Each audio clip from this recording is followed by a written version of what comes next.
They sense it before you even open your mouth. The hesitation in your posture. The flicker in your eyes. The microsecond delay before your words form. To someone skilled in dominance, that fraction of a moment is a door, and they will walk through it without knocking. Intimidation is not a display of strength.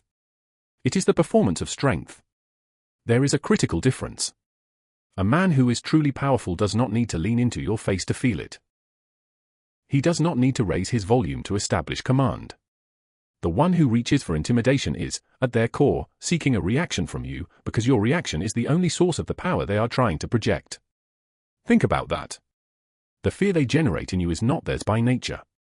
It is borrowed from you. You loan it to them the moment you flinch.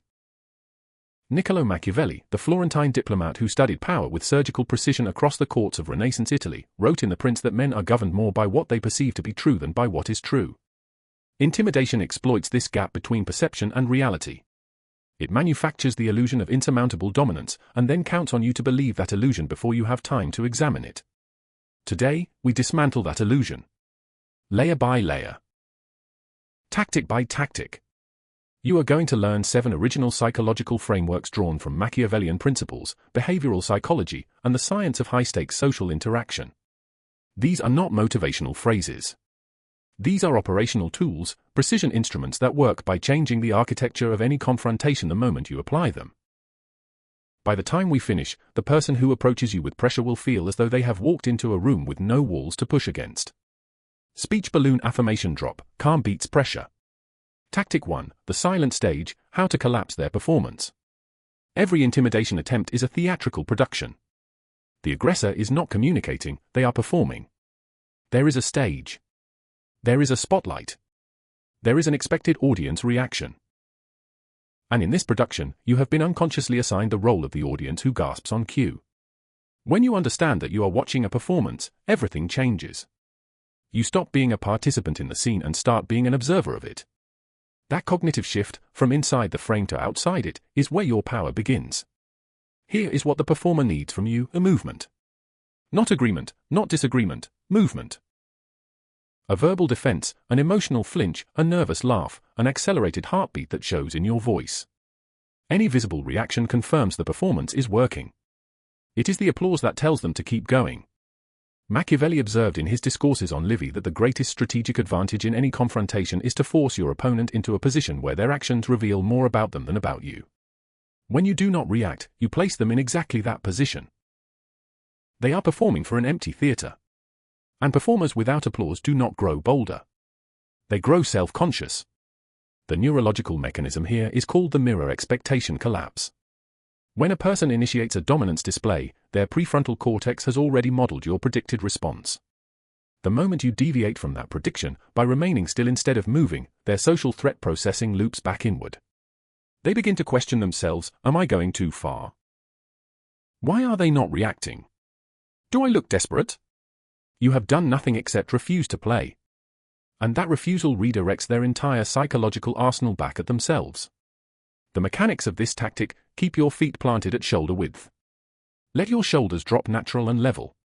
Slow your breathing deliberately, inhale through the nose, exhale measured and controlled. Keep your gaze steady but not hostile. Think of a senior judge in a high court, attentive, composed, unreadable. Control your micro-movements. Do not adjust your collar. Do not shift your weight from foot to foot. Do not cross and uncross your arms. These small movements are stress signals that sophisticated intimidators read unconsciously. Stillness communicates inner authority in a language more ancient than words. When you finally speak, and you will, after a deliberate pause that lasts longer than comfortable, your words will arrive with gravitational weight precisely because of the silence that preceded them. Space before speech is not weakness. It is architecture. You are building the room before you place the furniture. There is an important distinction to make: being still is not the same as being frozen. Frozen communicates shock. Still communicates command. A frozen animal is prey. A still predator is watching. You are not afraid. You are measuring. Practice this. Before your next difficult conversation, spend 60 seconds doing nothing except breathing slowly and holding your physical posture steady. You are training the neural pathway that keeps you grounded when pressure arrives. Speech balloon affirmation drop, stillness is power. Tactic 2, the surgical question, dissecting their weapon mid-air. Intimidation tactics depend on a structural feature almost never discussed, vagueness. The broad, heavy claim. The sweeping accusation. The statement that feels final and devastating precisely because it is never forced to be specific. Consider these phrases, likely familiar to you: you always fail at this, everyone can see you are not capable, this decision will destroy everything. These sentences feel like walls. But they are not walls. They are fog. They appear solid until you walk toward them and discover they dissolve on contact. The Socratic method, the art of the strategic question, is your scalpel. Machiavelli himself understood that precision was more dangerous than force. You do not match aggression with aggression. You match broad force with targeted inquiry. And targeted inquiry disassembles vague dominance the way sunlight disassembles shadow. Your questions must carry a specific quality, they must sound like curiosity, not combat. This is non-negotiable. The tone is neutral, grounded, almost genuinely interested. Not sarcastic. Not sharp-edged. Sarcasm signals that you are emotionally provoked. Clean curiosity signals that you are analytically engaged, and analysis is the superior position. Use the narrowing funnel technique. Begin broad, then tighten incrementally. What specifically do you mean by that? Which instance are you referring to exactly? What evidence supports that conclusion? And your preferred outcome would be what, precisely? Each question is a light turned on in a darkened room. The more lights you activate, the less the shadows can sustain their apparent size.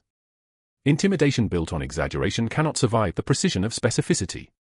The aggressor must now do heavy cognitive work, generating details, maintaining internal consistency, constructing logic under scrutiny. While they labor, you remain composed and asking.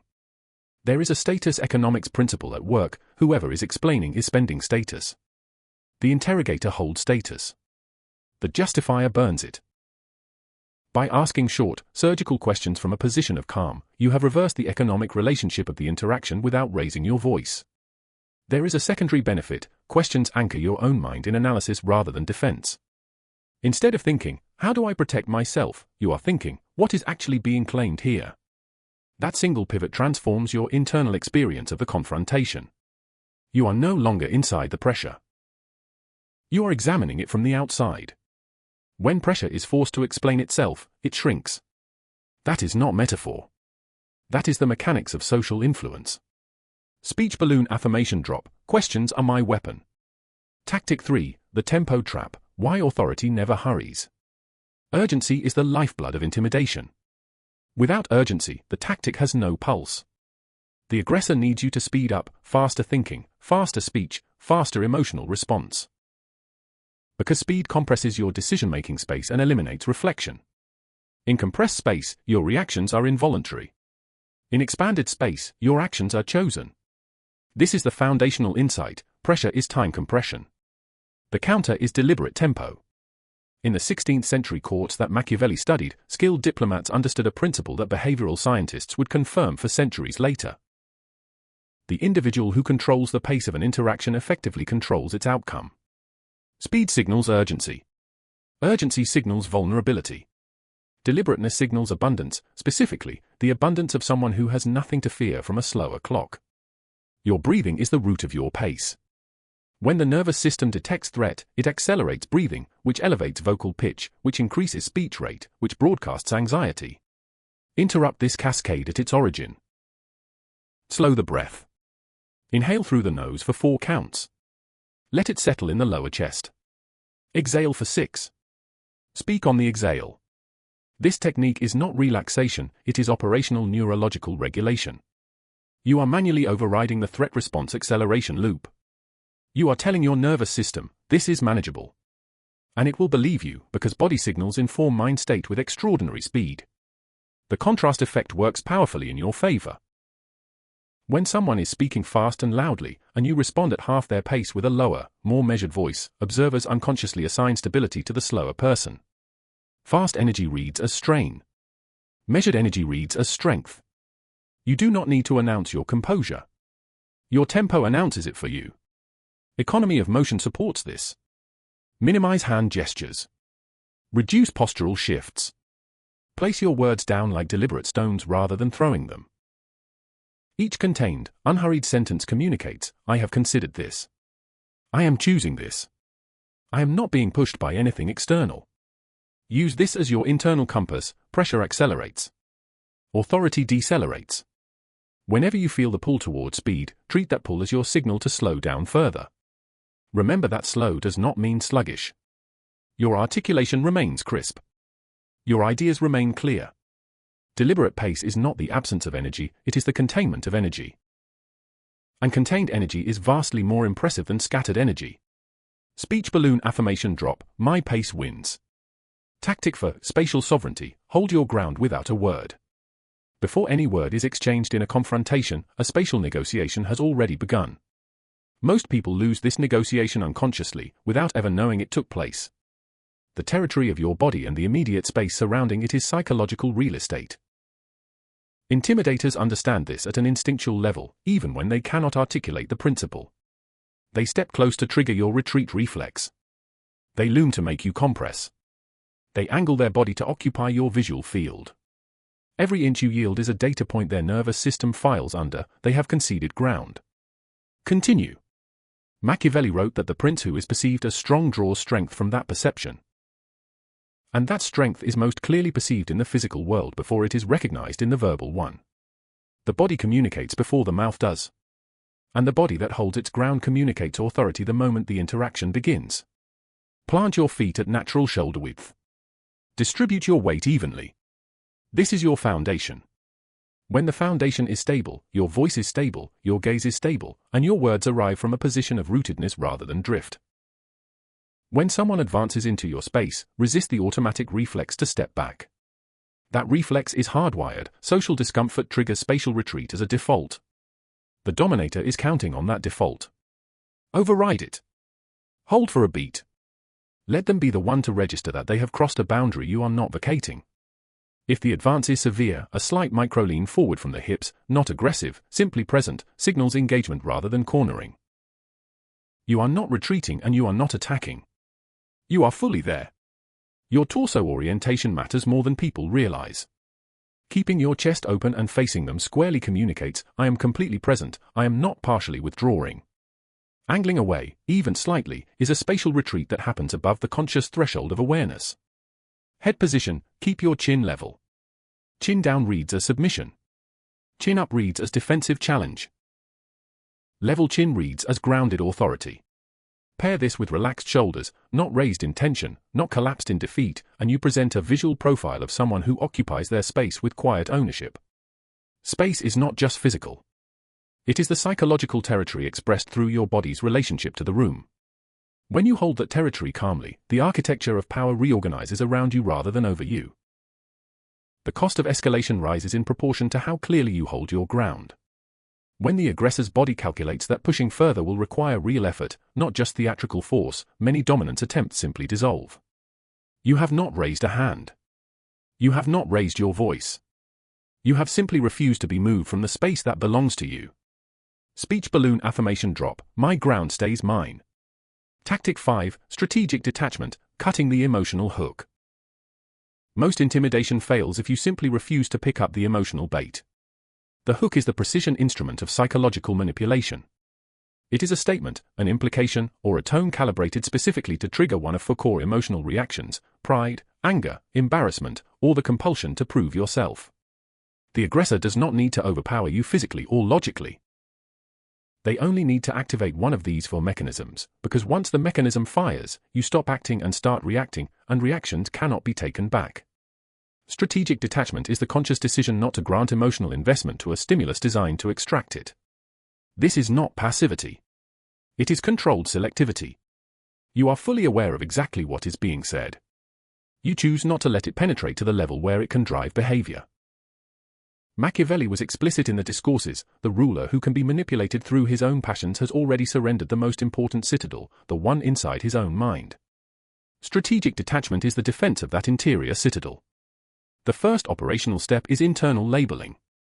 Before you respond to anything, name what is happening. This is bait. This is a provocation designed to trigger anger. This is a pride trap. The act of labeling creates a gap between stimulus and response. That gap is where your freedom lives. Without labeling, the stimulus drives behavior automatically. With labeling, you choose. Your facial response should be like neutrality. Not frozen. Frozen signals suppression, and suppression is visible. Natural calm. Relaxed muscles at the mouth corners. Steady gaze. Normal blink rate. The signal your face sends is, nothing destabilizing has arrived. Your verbal response, if one is needed, should be low temperature and minimal. Noted, I hear you, that's your perspective. These phrases do not agree. They do not disagree. They receive without amplifying. The goal is to keep the interaction from gaining heat, because heat is the fuel that intimidation requires. There is a prediction failure mechanism in your favor. The aggressor's brain has modeled a specific reaction from you. When that prediction fails, when expected resistance or visible discomfort does not materialize, their confidence model breaks. Their next move becomes uncertain. They may escalate briefly to test whether more pressure recovers the reaction, but without emotional payoff, escalation is expensive and self-defeating. The fuel runs out. Understand the critical boundary. Detachment from manipulation does not mean acceptance of abuse. If a line is crossed, state your boundary plainly, briefly, and without emotional charge. That is not something I will accept. Said once. Calmly. And then let it rest. Quiet boundary statements from a composed person are exponentially more powerful than heated rebuttals from a reactive one. Think of your attention as capital. Every visible emotional reaction is an expenditure of that capital. Strategic detachment preserves your resources. When you stop spending, the one reaching into your pockets finds nothing to take. What you refuse to sponsor cannot control you. This is the operating principle of emotional sovereignty. Speech balloon affirmation drop, I choose what lands. Tactic 6, calibrated concession, agree in part, yield in nothing. The most elegant power move in any confrontation is the one your opponent does not recognize as a power move. Most people approach intimidation with binary logic, fight or fold. Challenge the aggressor or capitulate to them. Resist or submit. This binary is a constructed trap, and walking into it surrenders your most sophisticated option, the third position. Calibrated concession is the art of acknowledging a fragment of the aggressor's position, a single data point, a valid emotion, a legitimate observation, without conceding your core ground, your authority, or your decision. You find the true sliver and validate it with precision. Not the whole claim. The sliver. The mechanism works because the aggressor's psychological engine is tuned for collision. When you remove the expected resistance and replace it with measured acknowledgement, their momentum misfires. The emotional fuel of the attack dissipates. Neuroscience supports this. When someone feels partially heard, their threat response measurably decreases. Lower threat response reduces the persistence and intensity of aggressive behavior.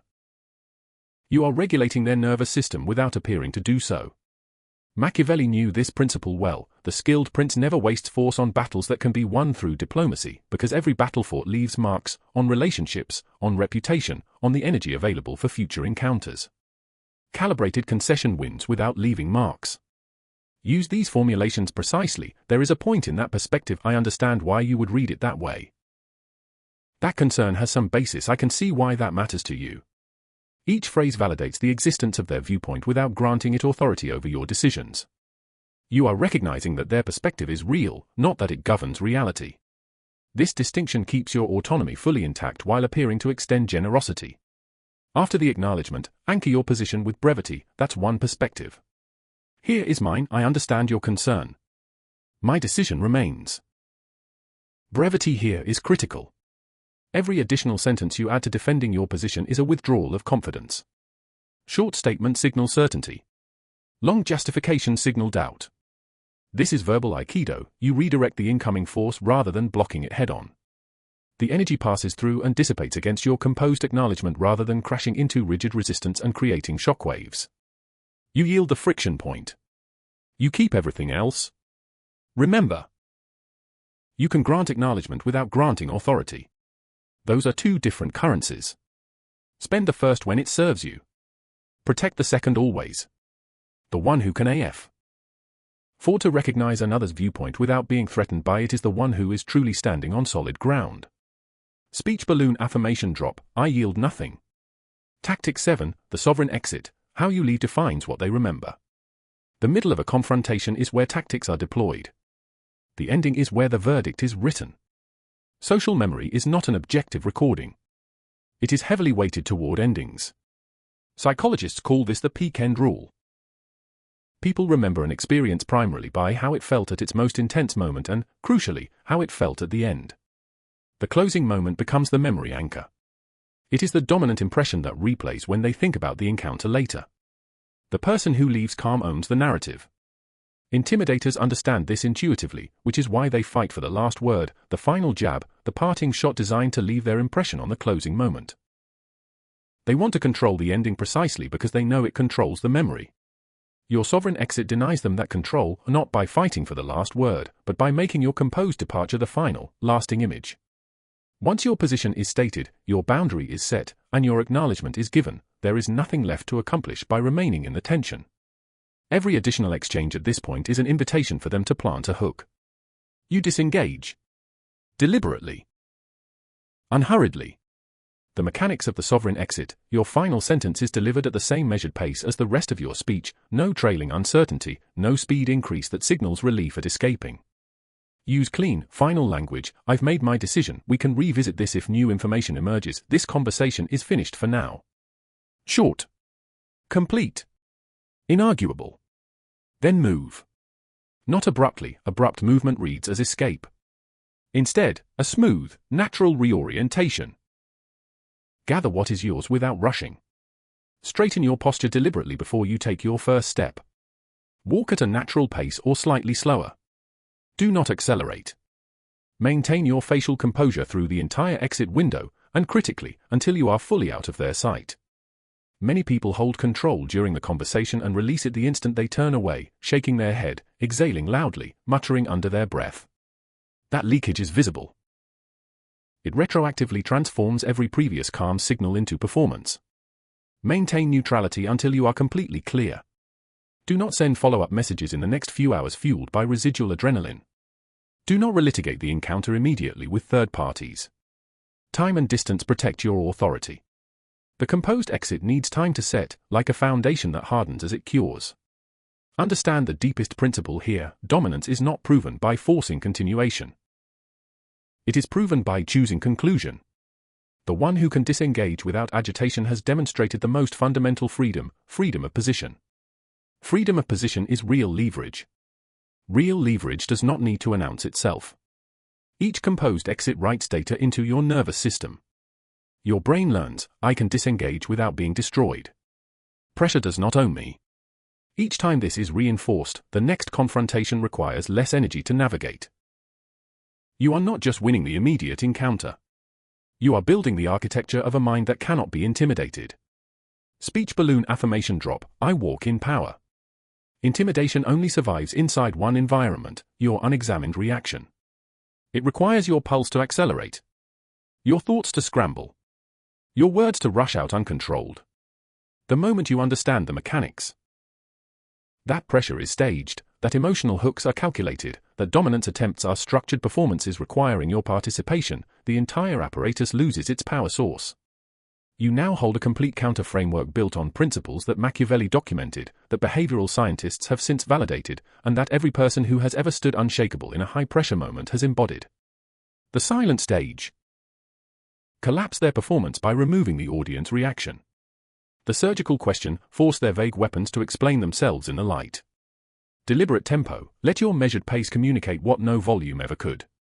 Spatial sovereignty: hold the ground that is yours without a single word. Strategic detachment: cut the emotional hook before it finds purchase. Calibrated concession: acknowledge the sliver, protect the whole. The sovereign exit: own the ending, and you own the memory. These are not tricks. They are principles. Principles built into the architecture of how power actually moves between human beings when the theater is stripped away. The most unsettling presence in any tense encounter is the one who does not get pulled. The one who listens without shrinking. Questions without trembling. Moves without rushing. A mind that holds its center becomes a mirror, and in that mirror, the aggressor sees only their own desperation made visible. You do not need a louder voice. You do not need sharper words. You do not need to become the thing you are defending against. You need to become unshakable. And unshakable is not a personality trait, it is a trained capacity. It is built through practice, one encounter at a time. Calm turns pressure inside out. When you master that, intimidation has nowhere to land. If this framework gave you something real, a principle to carry into the next high-pressure moment, take 1 second to support the channel. Like the video so this reaches someone who needs it. Share it with the person in your circle who deserves to walk into their next confrontation without fear. Subscribe so you never miss the next deep tactical breakdown on influence, strategy, and psychological mastery. The quiet ones are always the most dangerous. And quiet strength is built exactly here. Remember the principle that runs beneath all 7 tactics. You do not defeat intimidation by overpowering it. You defeat it by becoming the thing it cannot find a grip on. Become untouchable. Speech balloon affirmation drop, I am untouchable.